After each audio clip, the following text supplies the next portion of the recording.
Last ఎపిసోడ్లో పౌండ్రక వాసుదేవుని వధ, శ్రీకృష్ణుడి కుమారుడు సాంబుడి కథ తెలుసుకున్నాం. ఈ ఎపిసోడ్లో శ్రీకృష్ణుడి చరిత్రలో మహాభారత కథ కలుస్తుంది. ముందు చెప్పుకున్న ఘట్టాల సమయానికి మహాభారతంలో పాండవులు హస్తినకు రావడం, కౌరవులు పాండవులపై చేసిన కుట్రలు, లక్క ఇంటి దహనం, ఆ కుట్ర నుంచి పాండవులు తప్పించుకోవడం, బకాసుర వధ ఇవన్నీ జరిగాయి. హస్తినాపురంలో పాండవులకు జరుగుతున్న అన్యాయాలను ఎప్పటికప్పుడు కృష్ణుడు తెలుసుకుంటూనే ఉన్నాడు. శ్రీకృష్ణుడి సొంత మేనత్తైన కుంతీదేవి కుమారులు పాండవులు కనుక వారంటే కృష్ణుడికి చాలా ప్రేమ, అభిమానం. పైగా ధర్మ సంస్థాపనకు ధర్మాన్ని పాటించేవారే కృష్ణుడికి ప్రియమైన వారు. అందుకే కుంతీ పుత్రులంటే కృష్ణుడికి ప్రేమ. పాండవులపై కౌరవులు చేస్తున్న కుట్రలు తెలుసుకొని కృష్ణుడు చాలా బాధపడ్డాడు. అందుకే ద్రౌపది స్వయంవరానికి ముఖ్య అతిథిగా వచ్చాడు. అక్కడికి అనుకోకుండా వచ్చిన పాండవులను శ్రీకృష్ణుడు చూశాడు. శ్రీకృష్ణుడి ప్రేరణతోనే అర్జునుడు మత్స్య యంత్రాన్ని ఛేదించాడు. అలా ద్రౌపదిని చేపట్టాడు. ద్రౌపది పాండవులకు 5గురికి భార్యగా ఉండడం వెనుక కూడా కృష్ణ మాయ ఉంది. కురుక్షేత్ర యుద్ధానికి ద్రౌపది స్వయంవరంలోనే పునాది పడింది. ఆ తర్వాత జరిగిన ఘట్టాల్లో కురు పాండవులు కేవలం నిమిత్త మాత్రులు. కథంతా నడిపించింది శ్రీకృష్ణుడే. శ్రీకృష్ణుడి లక్ష్యం ఒక్కటే, రాక్షస అంశతో జన్మించిన ఏ ఒక్కరూ జీవించి ఉండకూడదు. ఆ లక్ష్యాన్ని పాండవులతో పూర్తి చేయించాడు. శ్రీకృష్ణుడి కుమారుడు సాంబుడు దుర్యోధనుడి కుమార్తె లక్ష్మణుని ఎత్తుకెళ్లడం, ఆ తర్వాత దుర్యోధనుడు సాంబుణ్ణి బంధించటం, బలరాముడు వచ్చి సాంబుణ్ణి విడిపించటం ఇవన్నీ లాస్ట్ ఎపిసోడ్లో తెలుసుకున్నాం కదా. ఆ సమయానికి పాండవులు తాము నిర్మించిన ఇంద్రప్రస్థంలో రాజసూయ యాగానికి ఏర్పాట్లు చేస్తున్నారు. తమ ముఖ్య అతిథిగా రాజసూయ యాగాన్ని దగ్గరుండి నడిపించాల్సిందిగా శ్రీకృష్ణుణ్ణి పాండవులు వేడుకున్నారు. అలా పాండవులు ఇంద్రప్రస్థంలో జరిపించిన రాజసూయ యాగానికి శ్రీకృష్ణుడు ముఖ్య అతిథిగా వచ్చాడు.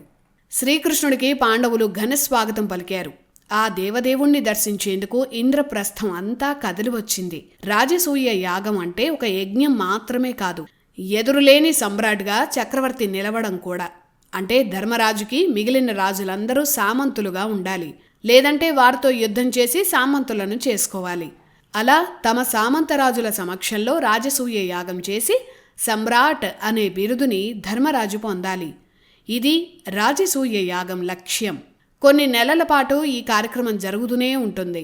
అందుకే ధర్మరాజు ప్రారంభించిన రాజసూయ యాగానికి కృష్ణుడు కొన్ని నెలల పాటు ఇంద్రప్రస్థంలో ఉండి అన్ని ఏర్పాట్లను దగ్గరుండి పర్యవేక్షించాడు. ధర్మరాజుని సమ్రాట్ను చేసేందుకు ఎంతో మంది రాజులతో మాట్లాడి యుధిష్ఠిరుడి సామంతులుగా చేశాడు. శ్రీకృష్ణుడు లేకపోతే పాండవులు లేరు. పాండవులను నడిపించింది, వారిని గెలిపించింది శ్రీకృష్ణుడే. కృష్ణుడు ఇంద్రప్రస్థంలో కొన్ని నెలలు ఉన్నాడు. ఆ సమయంలో శత్రురాజులు అందరినీ గెలవాలని, అప్పుడే రాజసూయ యాగం చేసే అర్హత వస్తుందని ధర్మరాజుకి కృష్ణుడు చెప్పాడు. దక్షిణాపథంలో శత్రురాజులపై యుద్ధానికి లేదా సంధికి సహదేవుణ్ణి పంపించారు. సహదేవుడు మహావీరుడు. అతను దక్షిణ రాజ్యాలన్నింటినీ కొన్ని నెలల్లోనే గెలిచి ఆ రాజులను ధర్మరాజుకు సామంతులుగా చేశాడు. ఇక పశ్చిమ రాజ్యాలను గెలిచి ధర్మరాజుకి విజయాలను అందించిన వీరుడు నకులుడు. ఉత్తరాదిని అర్జునుడు జయించాడు. తూర్పున ఉన్న రాజ్యాలను భీముడు తన బలంతో జయించాడు. చరిత్ర పుస్తకాల్లో మనకెవరూ చెప్పలేదు గాని దక్షిణాపథం నుంచి ఇప్పటి ఆఫ్ఘనిస్తాన్ వరకు ఒకే ఛత్రం మీదకు తెచ్చిన మొదటి చక్రవర్తి యుధిష్ఠిరుడు. ఇంద్రప్రస్థం అంటే ఇప్పటి ఢిల్లీనే. ఇప్పటికీ అదే భారత రాజధాని. అంతలా భరతఖండాన్ని పాండవులు తీర్చిదిద్దారు.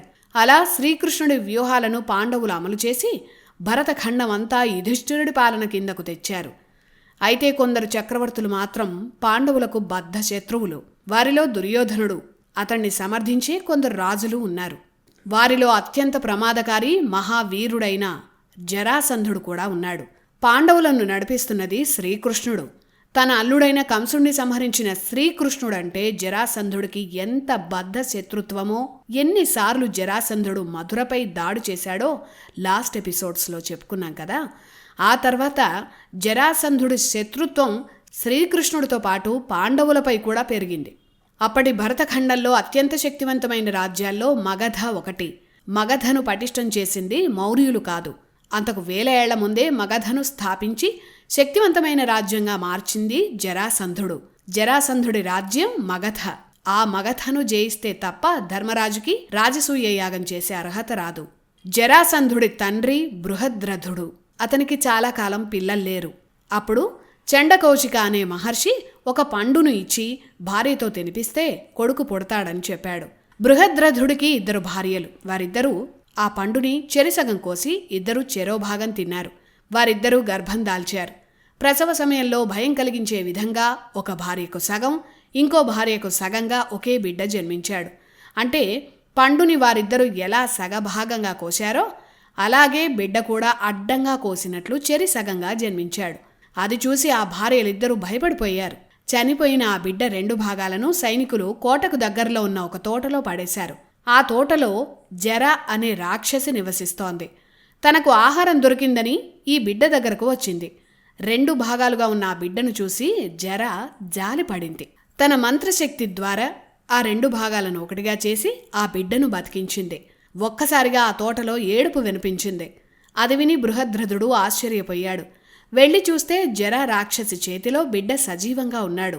ఆ జర ఆ బిడ్డను రాజుకు క్షేమంగా ఇచ్చింది. జర వల్ల అతికించబడిన బిడ్డ కాబట్టి అప్పటినుంచి ఆ బిడ్డకు జరాసంధ అనే పేరు వచ్చింది. అప్పటినుంచి జరను ఆ ఇంటి కులదైవంగా జరాసంధుడు పూజించి ఎన్నో బలులు కూడా ఇచ్చాడు. ఇలా జరాసంధుడు మృత్యువును ఎదిరించి బతికినవాడు. తనను 2గా చీల్చినా మళ్లీ అతుక్కునే మాయాశక్తి ఉన్నవాడు. అతని మరణం భీముడి చేతిలో ఉంది. అందుకే ఆ సమయం కోసం శ్రీకృష్ణుడు ఎదురుచూశాడు. రాజసూయ యాగం సందర్భంలో కృష్ణుడు ఎదురుచూసిన సమయం వచ్చింది. ధర్మరాజుకు ఎదురు తిరిగిన జరాసంధుణ్ణి సంహరించే శక్తి ఒక్క భీముడికే ఉందని శ్రీకృష్ణుడు అన్నాడు. ఒక బ్రాహ్మణుడు ఇచ్చిన ఫలం వల్ల జరాసంధుడు జన్మించాడు కనుక బ్రాహ్మణులంటే జరాసంధుడికి చాలా భక్తి. బ్రాహ్మణులు ఎవరైనా తన రాజ్యంలో ఎక్కడైనా జీవించచ్చు. బ్రాహ్మణుడు కోరితే ఏదైనా సరే జరాసంధుడు దానం చేసేవాడు.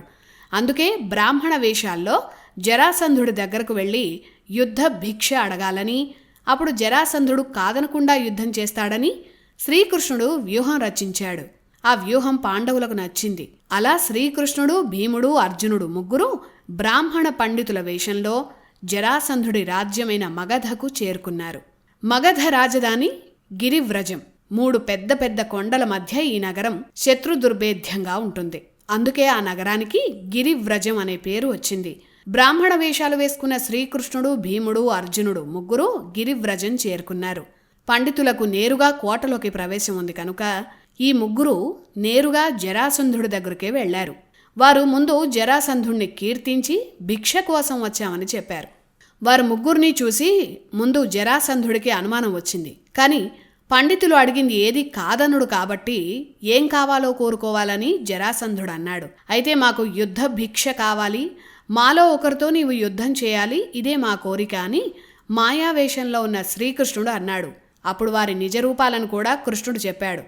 వచ్చిన వారు శ్రీకృష్ణ, భీమ, అర్జునులని జరాసంధుడికి అర్థమైంది.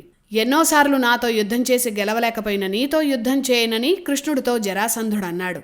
అలాగే అర్జునుడు ధనుర్ధారి కాబట్టి అతను తమ సమఉజ్జి కాదన్నాడు. చివరికి తనతో యుద్ధం చేసేందుకు భీముడు సరైన వాడని జరాసంధుడు నిర్ణయించుకున్నాడు. ఆ తర్వాత భీమ, జరాసంధుల మధ్య యుద్ధం చాలా భయంకరంగా జరిగింది. భీముడితో సమానమైన బలవంతుడు జరాసంధుడు. ముందు గదాయుద్ధం, ఆ తర్వాత మల్ల యుద్ధం ఆ ఇద్దరి మధ్య జరిగాయి.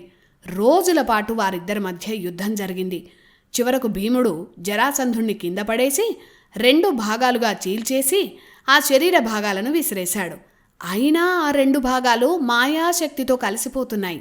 అప్పుడు కృష్ణుడు అటో భాగం ఇటో భాగం చేయాలని ఒక పుల్లను చీల్చి సైగ చేసి చెప్పాడు. కృష్ణుడు చెప్పిన విధంగా భీముడు చేశాడు. అప్పుడు జరాసంధుడు మరణించాడు. జరాసంధుణ్ణి గెలిచిన తర్వాత మగధ భీముడు సొంతమైంది. అయినా కృష్ణుడు జరాసంధుడి కుమారుడైన సహదేవుడికి పట్టాభిషేకం చేశాడు. యుధిష్ఠిరుడికి సామంతుడిగా ఉంటానని సహదేవుడితో ప్రతిజ్ఞ చేయించాడు. అలాగే జరాసంధుడు బంధించిన 100 మంది రాజులను కృష్ణుడు, భీముడు, అర్జునుడు విడిపించారు. వారంతా ధర్మరాజుని సమ్రాట్గా అంగీకరించారు. అలా భవిష్యత్తులో వచ్చే కురుక్షేత్ర యుద్ధంలో కౌరవుల బలాన్ని పెంచే అతి ప్రమాదకరమైన జరాసంధుణ్ణి వ్యూహాత్మకంగా కృష్ణుడు భీముడితో సంహారం చేయించాడు. అక్కడితో ధర్మరాజు రాజసూయ యాగానికి ఆటంకాలు తొలగాయి. జరాసంధుడి సంహారం తర్వాత ధర్మరాజు రాజసూయ యాగానికి ఎదురు నిలిచేవారెవరూ లేరు. దుర్యోధనుడు ధర్మరాజుకి తమ్ముడే కనుక అతన్ని పాండవులు శత్రువుగా చూడలేదు. పైగా శ్రీకృష్ణుణ్ణి ఆహ్వానించినట్లే కౌరవులను, కర్ణుణ్ణి కూడా ధర్మరాజు సాదరంగా రాజసూయ యాగానికి ఆహ్వానించాడు.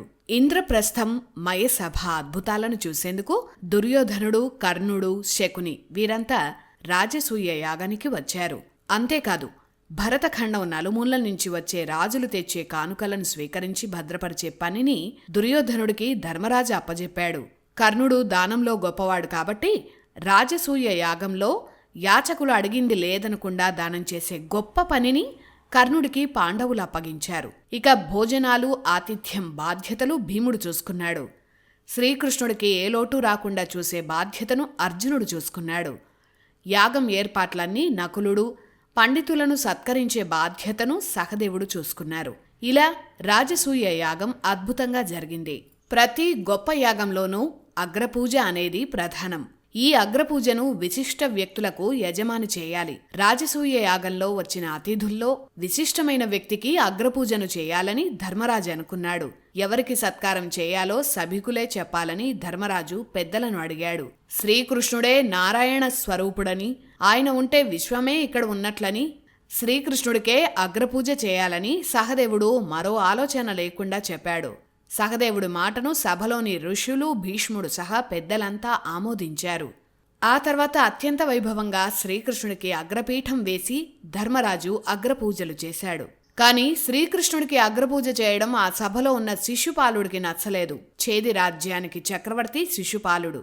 శ్రీకృష్ణుడి 5 మేనత్తల్లో ఒకరైన శృతశ్రువ కుమారుడే శిశుపాలుడు. అంటే శ్రీకృష్ణుడికి సొంత బావ. చిన్నప్పటినుంచి శిశుపాలుడు శ్రీకృష్ణుణ్ణి శత్రువులాగే చూశాడు. శిశుపాలుడు పుడుతూనే 4 చేతులతో 3 కళ్లతో పుట్టాడు. అలా అసాధారణంగా జన్మించిన శిశుపాలుని చూసి అతని తల్లి శృతశ్రువ భయపడింది. అప్పుడే ఒక మహానుభావుడు ఆ శిశువును ఎత్తుకున్నప్పుడు 2 చేతులు 1 కన్ను పోతాయని, కాని ఆ మహానుభావుడి చేతుల్లోనే శిశుపాలుడి మరణం ఉంటుందని జ్యోతిష్యులు చెప్పారు. అలా ఒకసారి శ్రీకృష్ణుడు మధురకు వచ్చిన తర్వాత ఒకసారి తన మేనత్త శృతశ్రువ ఇంటికి వెళ్ళాడు. శిశుపాలుణ్ణి ఎత్తుకున్నాడు. అప్పుడే శిశుపాలుడికి అదనంగా ఉన్న 2 చేతులు 1 కన్ను మాయమయ్యాయి. అయితే శ్రీకృష్ణుడి చేతుల్లోనే తన కుమారుడి మరణం ఉంటుందని తెలిసి శృతశ్రువ భయపడింది. తన ఎదురుగా 100 తప్పులు చేసే వరకు భరిస్తానని, ఆ తర్వాతే శిశుపాలుణ్ణి దండిస్తానని తన అత్త శృతశ్రువకు కృష్ణుడు మాటిచ్చాడు. విష్ణువు ద్వారపాలకులైన జయ విజయులు శాపవశాత్తు 3 జన్మల్లో రాక్షసులుగా పుట్టి విష్ణు అవతారాల చేతుల్లోనే మరణించాలన్నది విధి. ఒక యుగంలో హిరణ్యాక్ష, హిరణ్యకశ్యపగా జన్మించారు. వారిని వరాహ, నారసింహ అవతారాల రూపంలో విష్ణువు సంహరించాడు. రామాయణ కాలంలో జయ విజయులు రావణ, కుంభకర్ణులుగా జన్మించారు. వారిని శ్రీరాముడు సంహరించాడు. ద్వాపరంలో జయ విజయులు శిశుపాల, దంతవక్త్రగా జన్మించారు. వారిని శ్రీకృష్ణుడు సంహరించాడు. అలా రాజసూయ యాగంలో శ్రీకృష్ణుడికి అగ్రపూజ జరుగుతున్న సమయంలో శిశుపాలుడు అడ్డుపడ్డాడు. పైగా తన ప్రాణమిత్రుడైన జరాసంధుడి మరణానికి కృష్ణుడే కారణమని తెలిసి ఆ దేవదేవుణ్ణి అవమానించేందుకే శిశుపాలుడు యాగానికి వచ్చాడు. శ్రీకృష్ణుణ్ణి నానా మాటలు అన్నాడు. తీవ్రమైన మాటలతో అవమానించాడు. అన్ని మాటలంటున్నా కృష్ణుడు చిరునవ్వుతోనే వింటున్నాడు. అతని ప్రతి మాటను లెక్కపెడుతున్నాడు. కాని కృష్ణుడికి జరుగుతున్న అవమానం సభలో చాలామందికి బాధ కలిగించింది. ముఖ్యంగా పాండవులు శిశుపాలుణ్ణి సంహరిస్తామని హెచ్చరించారు. అయినా శిశుపాలుడు లెక్క చేయకుండా కృష్ణుణ్ణి నానా మాటలు అంటూనే ఉన్నాడు. అలా కృష్ణుడు ముందు 100 తప్పులను శిశుపాలుడు చేసేశాడు. తన తల్లికి మాట ఇచ్చినందుకు 100 తప్పుల వరకు కృష్ణుడు బావ అయిన శిశుపాలుణ్ణి క్షమించాడు. 100వ తప్పు అవగానే క్షణాల్లో శ్రీకృష్ణుడి సుదర్శన చక్రం శిశుపాలుడి శిరస్సుని ఖండించింది. శిశుపాలుడి సంహారం తర్వాత రాజసూయ యాగం కూడా ముగిసింది. ధర్మరాజు సమ్రాటుగా ఇంద్రప్రస్థ సింహాసనాన్ని అధిష్ఠించాడు. ఇది జరిగిన తర్వాతే మయసభను చూసేందుకు దుర్యోధనుడు వెళ్ళాడు. అక్కడ భ్రమపడి నీళ్లలో దుర్యోధనుడు పడ్డాడు. అలా దుర్యోధనుడు పడింది చూసి అక్కడ నవ్వింది భీముడు, కొంతమంది రాజులు. కానీ సినిమాల్లో ద్రౌపది నవ్విందని చూపిస్తారు. అది శుద్ధ తప్పు. భారతంలో గాని భాగవతంలో గాని మయసభ ఘట్టంలో ద్రౌపది నవ్వలేదు. మన ఇతిహాసాలను, పురాణాలను తప్పుదారి పట్టించేందుకు కొందరు అజ్ఞానులు అలాంటి సన్నివేశాలను సృష్టించారు. ధర్మరాజు, అర్జునుడు వారిస్తున్నా భీముడు దుర్యోధనుణ్ణి చూసి నవ్వాడు. అది అవమానంగా భావించి దుర్యోధనుడు వెళ్ళిపోయాడు. తన తండ్రిని రెచ్చగొట్టేందుకు తను పడిపోతే అందరూ నవ్వారని ఇలా అబద్ధాలు చెప్పాడు. అలా కురుక్షేత్ర యుద్ధానికి మరో పునాది పడింది. ఇది అసలు కథ. జరాసంధుడు, శిశుపాలుడు మరణించాక అతని కూటమిలో ఉన్న రాజులు ఎలాగైనా కృష్ణుణ్ణి సంహరించాలనుకున్నారు. శిశుపాలుడి అన్న దంతవక్త్ర, వీరికి మరో స్నేహితుడు సాళ్వరాజు. ఈ సాళ్వరాజు యదువంశాన్ని నాశనం చేస్తానని ప్రతిజ్ఞ చేశాడు. కానీ రుక్మిణీ స్వయంవర సమయంలో కృష్ణుడితో చావుదెబ్బలు తిన్నవారిలో ఈ సాళ్వుడు కూడా ఉన్నాడు. కనుక కృష్ణుణ్ణి ఎదుర్కోవాలంటే గొప్ప శక్తులు కావాలని సాళ్వుడు అనుకున్నాడు. అందుకు శివుడి కోసం సంవత్సరం పాటు ఘోరమైన తపస్సు చేశాడు. శివుడు ప్రత్యక్షమై వరం కోరుకోమన్నాడు. ఈ సృష్టిలో దేవతల దగ్గర కూడా లేనంత శక్తివంతమైన ఆయుధాలతో కూడిన విమానాన్ని ప్రసాదించాలని సాళ్వుడు కోరాడు. అప్పుడు శివుడు సాళ్వుడు కోరుకున్న ఒక భారీ విమానాన్ని చేసివ్వాలని మయుణ్ణి ఆజ్ఞాపించాడు. అలా మయుడు సాళ్వుడి కోసం తయారు చేసిన విమానమే సౌభక విమానం. భాగవతంలో ఈ విమానం గురించి వర్ణన ఉంది. ఇప్పుడు యుద్ధాల్లో వాడుతున్న యుద్ధ విమానాల కన్నా అడ్వాన్స్డ్ విమానం అది. ఆ విమానంలో నివసించవచ్చు, ఒక సైన్యాన్నే తీసుకువెళ్లొచ్చు, రకరకాల ఆయుధాలను ఆకాశం నుంచి ప్రయోగించవచ్చు. ద్వాపరయుగంలోనే విమానాలున్నాయని చెప్పేందుకు ఈ ఘట్టం సాక్ష్యం. అలా ఈ విమానాన్ని తీసుకొని సాళ్వుడు ద్వారకపై యుద్ధం చేయడానికి వెళ్ళాడు.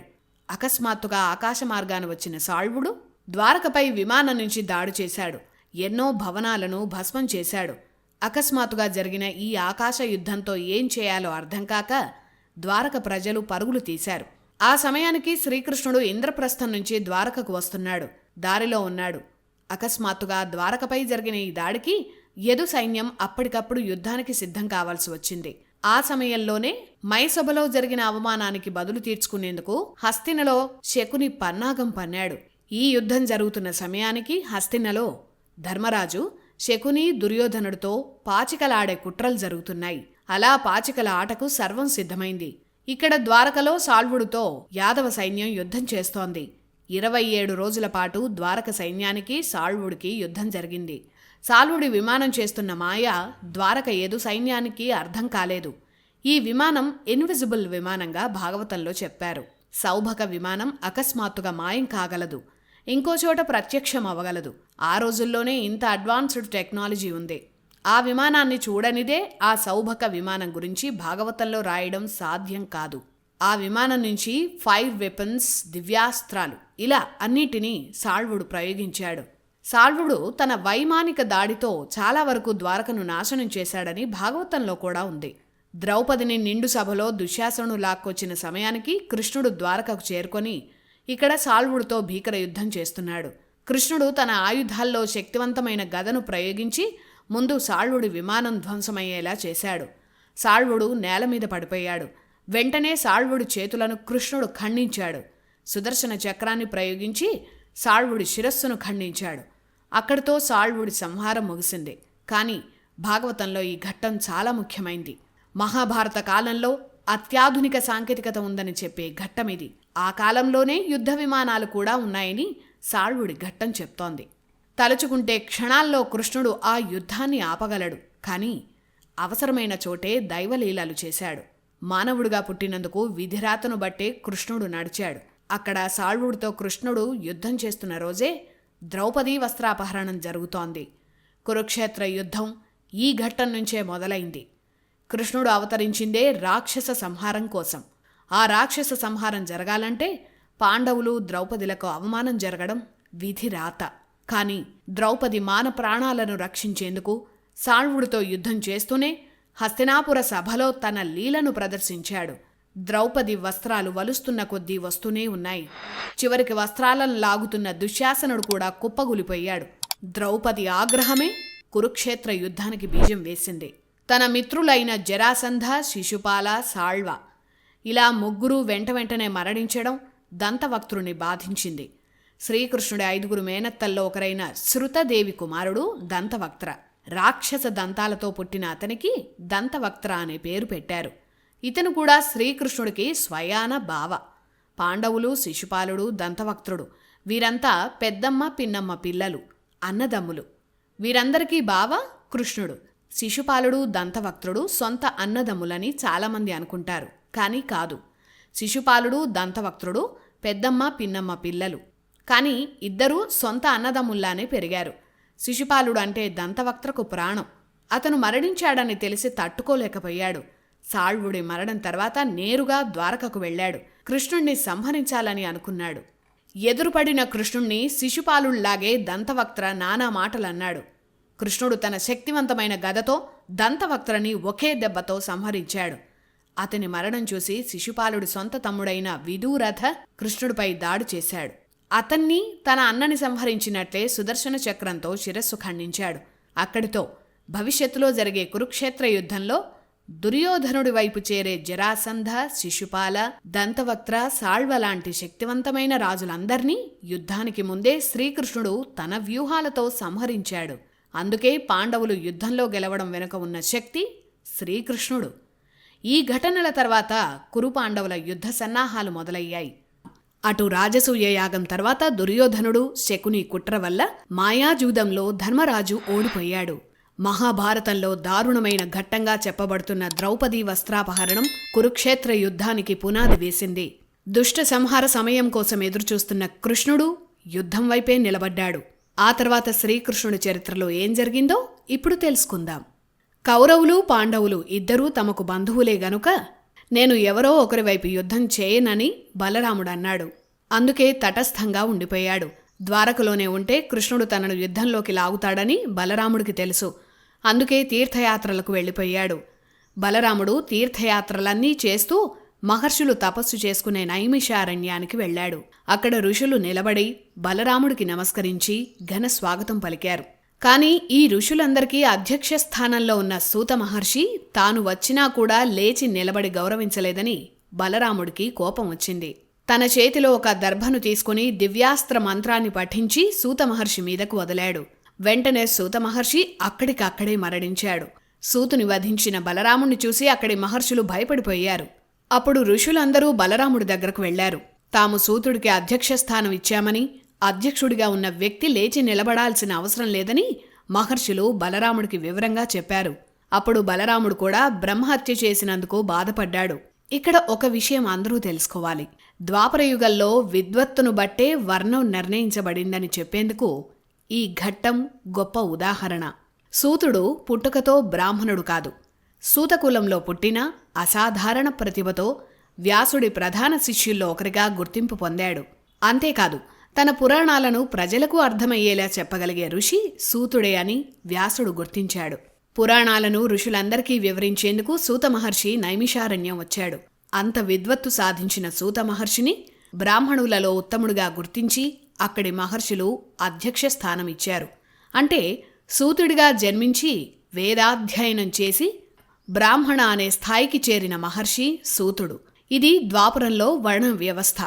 అందుకే బలరాముడు కూడా సూతుని సంహరించిన తర్వాత బ్రహ్మహత్య పాతకం చుట్టుకుంటుందని భయపడ్డాడు.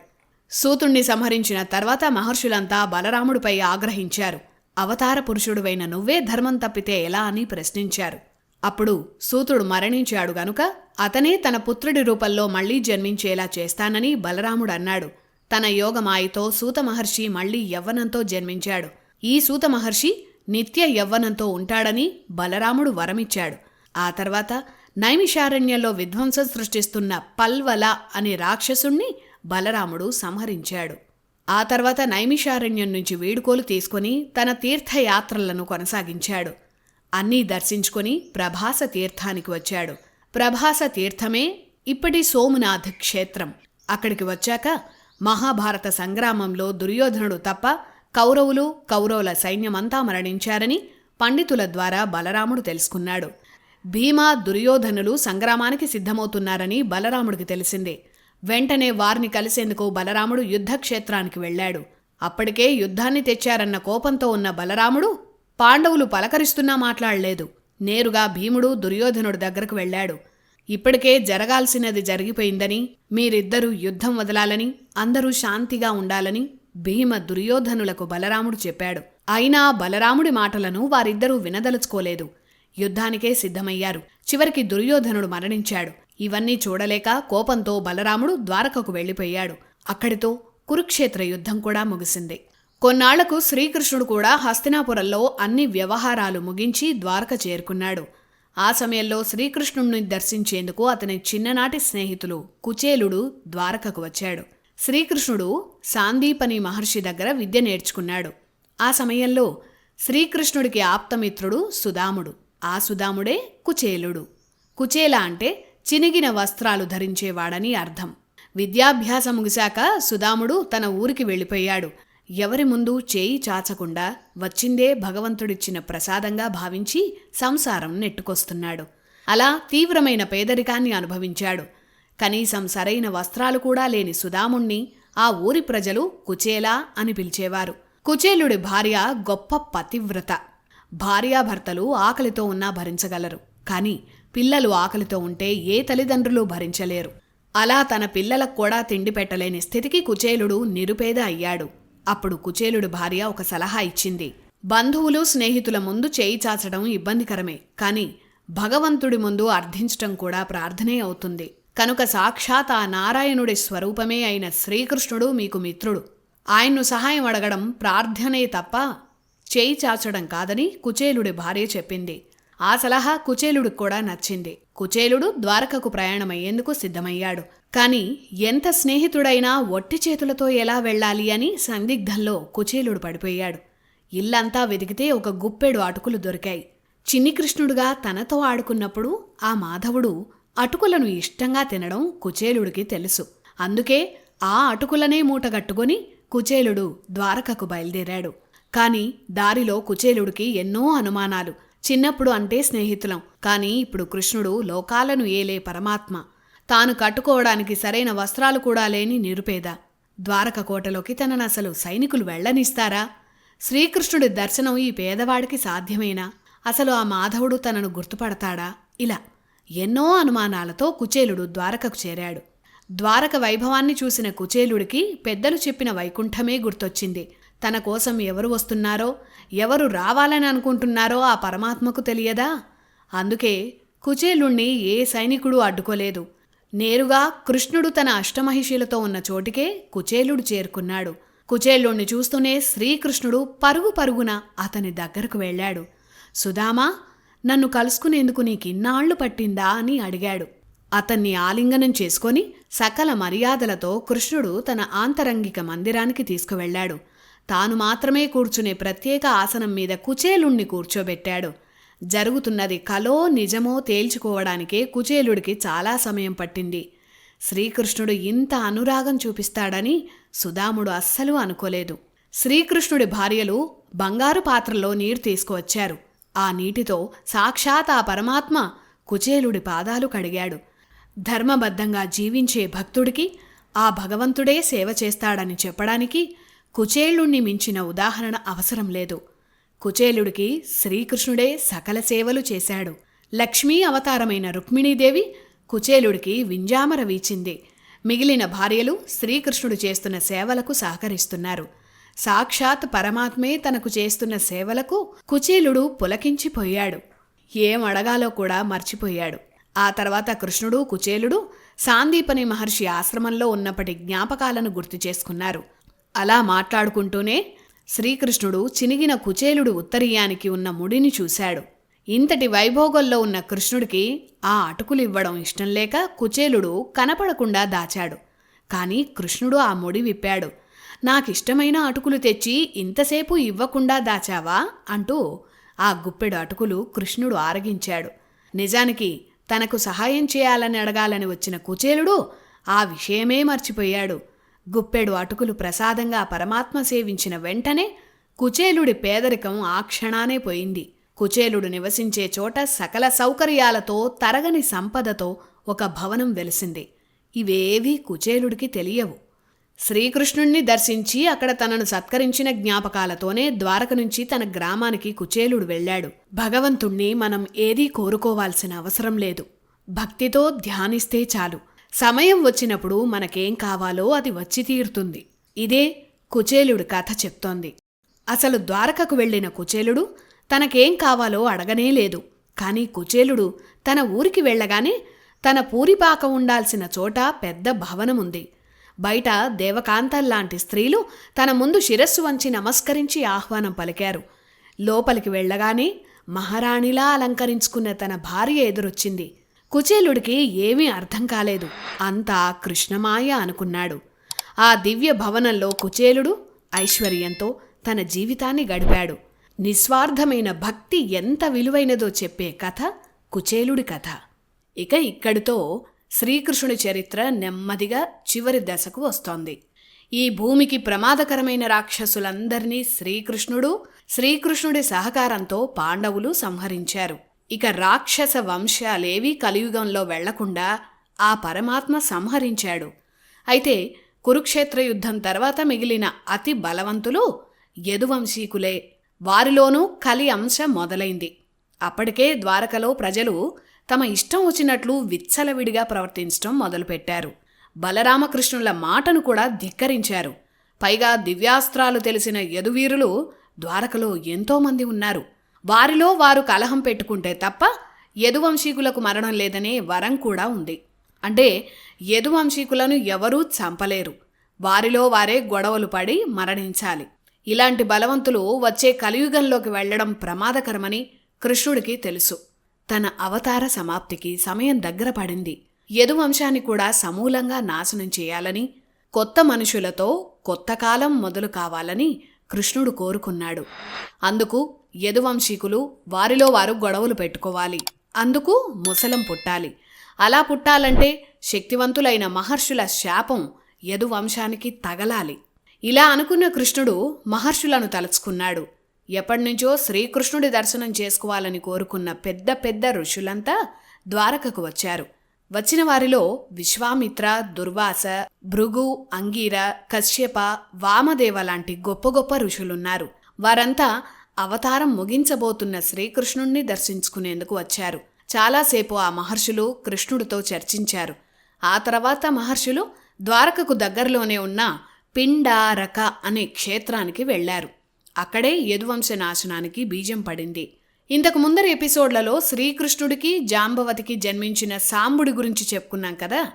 తండ్రి శ్రీకృష్ణుడిని కూడా లెక్క చేయని సాంబుడి చేష్టల వల్ల అప్పటికే ద్వారకలో ప్రజలంతా ఇబ్బందులు పడుతున్నారు. శ్రీకృష్ణుణ్ణి దర్శించడానికి వచ్చిన మహర్షులను సాంబడు అతని స్నేహితులు ఆట పట్టించాలని ముందే అనుకున్నారు. అనుకున్నట్లుగానే వారంతా పిండారక క్షేత్రానికి వచ్చారు. సాంబుడు గర్భిణిలా వేషం వేసుకున్నాడు. అతనితో పాటు వచ్చిన స్నేహితులు ఈ మహర్షుల దగ్గరకు వెళ్లారు. తమ స్నేహితుడి భార్య అయిన ఈ స్త్రీకి ఆడబిడ్డ పుడుతుందా లేక మగబిడ్డ పుడతాడా అని చెప్పాలని ఆ మహర్షులను వీరంతా ఆట పట్టించారు. అత్యంత శక్తివంతమైన మహర్షులు వారు. ఈ పిల్ల చేష్టలకు వారికి తీవ్రమైన ఆగ్రహం వచ్చింది. యదువంశంలో ఇలాంటి దుర్మార్గులు జన్మించారా అని బాధపడ్డారు. అప్పటికే ద్వారకలో యదువంశీకులు కూడా దారి తప్పారని మహర్షులు శ్రీకృష్ణుడి ద్వారా తెలుసుకున్నారు. వారిని కృష్ణుడు రప్పించిన ఉద్దేశమే అది, యదువంశ వినాశనం.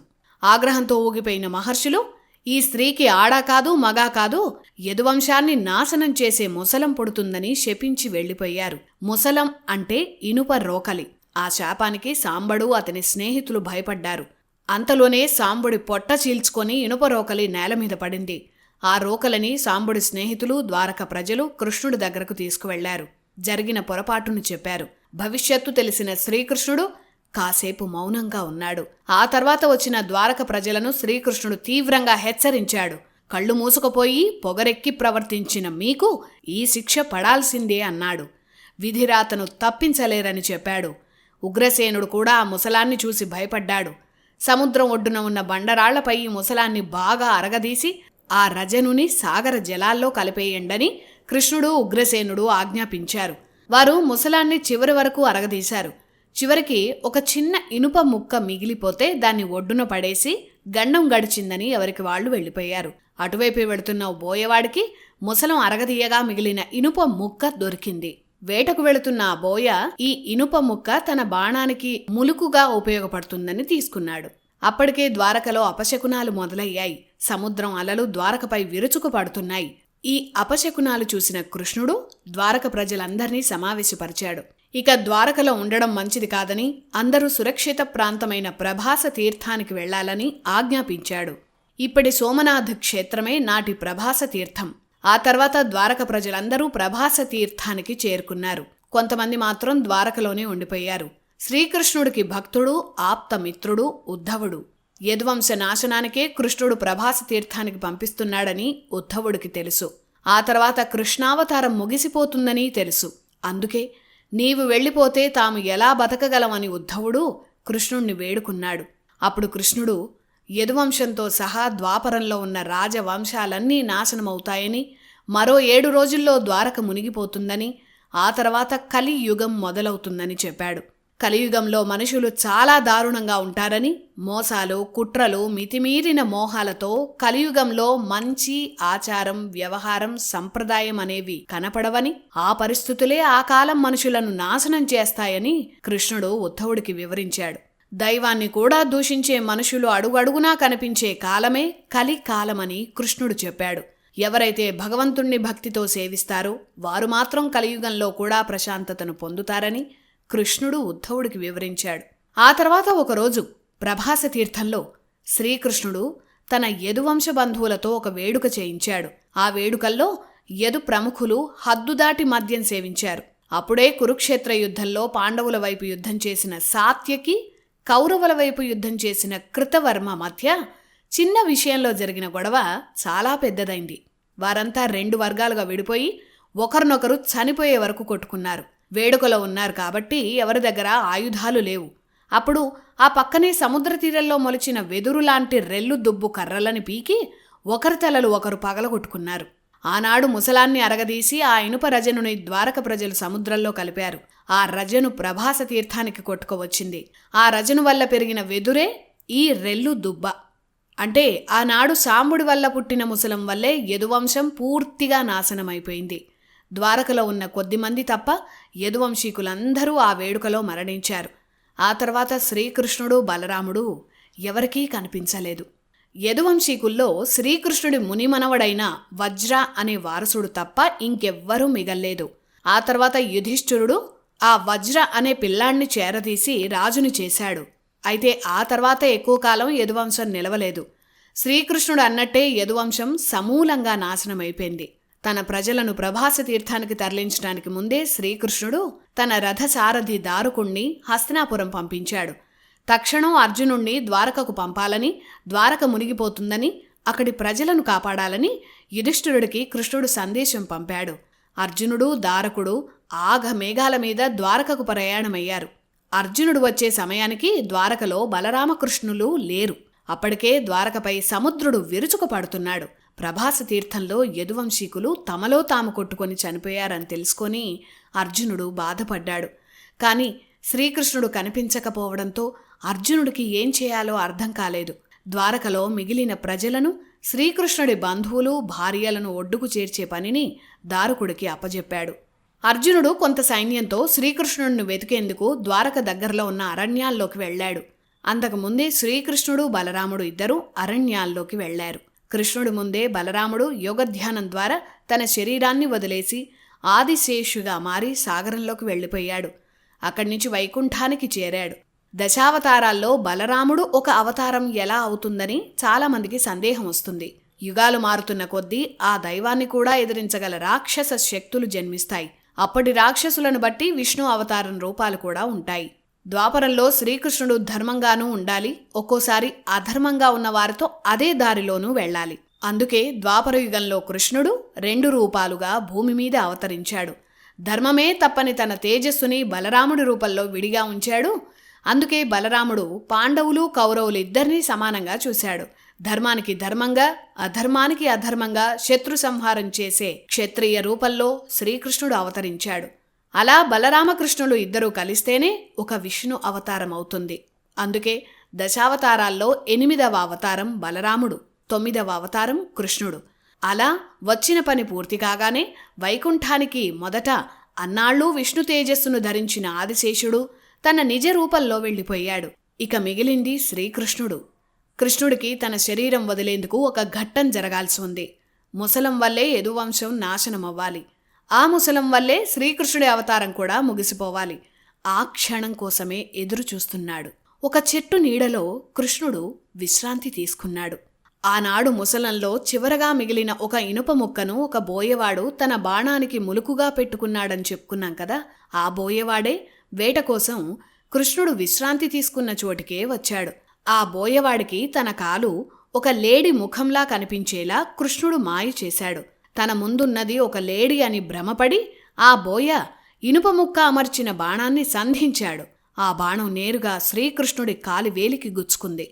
తాను చంపిన లేడిని తెచ్చుకోవాలని బోయ అక్కడికి వెళ్లి చూస్తే అతని గుండె జారిపోయింది. అక్కడ ఉన్నది సర్వాంతర్యామి నారాయణ స్వరూపమైన సాక్షాత్ శ్రీకృష్ణుడు. చేసిన తప్పుకి కుమిలిపోతూ ఆ బోయవాడు కృష్ణుడి కాళ్ల మీద పడి ఏడుస్తూనే ఉన్నాడు. నీ తప్పేమీ లేదని, విధిని ఆ భగవంతుడైనా గౌరవించాల్సిందేనని కృష్ణుడు చెప్పాడు. అయినా వినకుండా బాధతో ఆ బోయ ప్రాయోపవేశం చేశాడు. అతని దివ్యాత్మ విష్ణువులోనే కలిసిపోయింది. ఆ తర్వాత శ్రీకృష్ణుడు కూడా తన శరీరాన్ని వదిలేసి విష్ణువై వైకుంఠాన్ని అలంకరించాడు. అలా శ్రీకృష్ణుడి దివ్యాంశే ప్రస్తుతం పూరీ జగన్నాథుడని భాగవతం వివరించింది. ఇక్కడ కృష్ణుడి కోసం అర్జునుడు వెతుకుతున్నాడు. చివరికి ఎవరూ లేని అనాథలా శ్రీకృష్ణుడి పార్థివ దేహం పడి ఉండడాన్ని చూసి అర్జునుడు దుఃఖం ఆపుకోలేకపోయాడు. ఎంతటి వాడికైనా కర్మఫలం తప్పదు అని శ్రీకృష్ణుడే భగవద్గీతలో అర్జునుడికి చెప్పాడు. కర్మఫలం భగవంతుడికి కూడా తప్పదని కృష్ణుడు నిరూపించాడు. ఆనాడు కురుక్షేత్ర యుద్ధం ముగిశాక 100 మంది కుమారుల శవాల దగ్గర నిలబడి యుద్ధాన్ని ఆపే శక్తి ఉండి కూడా నువ్వు ఆపలేదని గాంధారి శ్రీకృష్ణుడిపై తీవ్రంగా ఆగ్రహించింది. నా వంశం ఎలా నాశనమైందో అలాగే నీతో సహా నీ వంశం కూడా 36 ఏళ్లలో సర్వనాశనమవుతుందని గాంధారి కృష్ణుణ్ణి శపించింది. ఆమె శపించిన అదే సమయానికి శ్రీకృష్ణుడి నిర్యాణం జరిగింది. కనీసం తలకొరివి పెట్టేందుకు కూడా ఎవరూ లేని దీనస్థితిలో అవతార పురుషుడి పార్థివ దేహం పడి ఉంది. రుణానుబంధేనా అని మనం అంటూ ఉంటాం. అంత బలగం ఉన్నా కూడా కృష్ణుడు అర్జునుణ్ణి తన జీవితాంతం అమితంగా అభిమానించాడు. అందుకేనేమో కృష్ణుడి పార్థివ దేహానికి అంతిమ సంస్కారాలు అర్జునుడే చేశాడు. ఆ తర్వాత ద్వారక నుంచి రక్షించిన కొంతమందిని హస్తినాపురానికి తీసుకువెళ్లి రక్షించాడు. రుక్మిణీదేవి ప్రాయోపవేశం చేసి లక్ష్మీదేవిగా వైకుంఠాన్ని అలంకరించింది. శ్రీకృష్ణుడి భార్యలు ద్వారకతో పాటే అంతర్ధానమయ్యారు. శ్రీకృష్ణుడు లేని జీవితం శూన్యమని భావించి పాండవులు తమ వారసులైన పరీక్షిత్తుకి పట్టాభిషేకం చేసి స్వర్గారోహణకు వెళ్లారు. దారిలోనే తనువులు చాలించారు. ఒక్క యుధిష్ఠిరుడు మాత్రం స్వర్గానికి చేరుకున్నాడు. ఇది శ్రీకృష్ణుడి చరిత్ర. దశావతారాల్లో మత్స్య, కూర్మ, వరాహ, నరసింహ, వామన అవతారాలు రాక్షస సంహారాలకు వచ్చి లోక కళ్యాణం చేసిన వెంటనే చాలించిన అవతారాలు. పరశురామ అవతారం క్షత్రియులే రాక్షసులయ్యారని భూమి మీద అసుర ప్రవృత్తి ఉన్న ప్రతి క్షత్రియుణ్ణి సంహరించి రాక్షస నిర్మూలన చేసిన అవతారం. ఇక రామావతారం రావణ సంహారం కోసం వచ్చిన అవతారం. దశావతారాల్లో మానవుడిగా జన్మించిన రాముడు ఎన్ని కష్టాలు పడ్డాడో అంతకు మించిన కష్టాలు పడిన అవతారం శ్రీకృష్ణుడు. సమాజం ఎలా ఉండాలో, మనిషి ఎలా ప్రవర్తించాలో చెప్పిన గొప్ప ఫిలాసఫర్ శ్రీకృష్ణుడు. పుట్టడమే కారాగారంలో పుట్టి 13 ఏళ్ల పాటు కన్న తల్లిదండ్రులనే చూడలేకపోయిన బాధాకరమైన అవతారం శ్రీకృష్ణుడు. రోజుల పిల్లాడిగా ఉన్నప్పటినుంచి తన యవ్వనం వరకు రాక్షసుల దాడిని, యుద్ధాలను, సొంత మేనమామ హత్యాప్రయత్నాలను ఎదుర్కొని అసలు ఆటపాటలే లేని, సంతోషమే లేని దురదృష్టకరమైన బాల్యాన్ని గడిపిన అవతారం శ్రీకృష్ణుడు. యవ్వనంలోనూ ఎన్నో అవమానాలు, ఎన్నో ఈసడింపులు, ఇవన్నీ ఉన్నా చిరునవ్వుతోనే వాటికి సమాధానాలు చెప్పి ధర్మ సంస్థాపన చేసిన అవతార పురుషుడు. చివరికి ఎంతటి భగవంతుడైనా విధి మాట వినాల్సిందేనని బాధాకరమైన అతని నిర్యాణం ద్వారా కృష్ణుడు చెప్పాడు. కృష్ణుడి జీవితం చెప్పేది ఇదే. జీవితంలో పుట్టిన రోజు నుంచి మనకు విధి ఇచ్చేది యుద్ధరంగమే. ఆ యుద్ధంలో అవమానాలుంటాయి, అపజయాలుంటాయి, విజయాలుంటాయి, కష్టాలు, సుఖాలు అన్నీ ఉంటాయి. వేటికైనా ఒకలాగే స్పందించి ముందుకు వెళ్ళటమే కర్మ సిద్ధాంతం. కర్మ సిద్ధాంతాన్ని పాటించిన వారి మరణమే మోక్షం. ఆ రెండూ చేసి చూపించిన గొప్ప అవతారం శ్రీకృష్ణుడు. అతి త్వరలోనే శ్రీమద్ రామాయణాన్ని అందరికీ అర్థమయ్యే సులభమైన వాచకంలో మన తెలుగు ఇతిహాసంలో అందిస్తున్నాం. జై శ్రీకృష్ణ, జై శ్రీరామ్.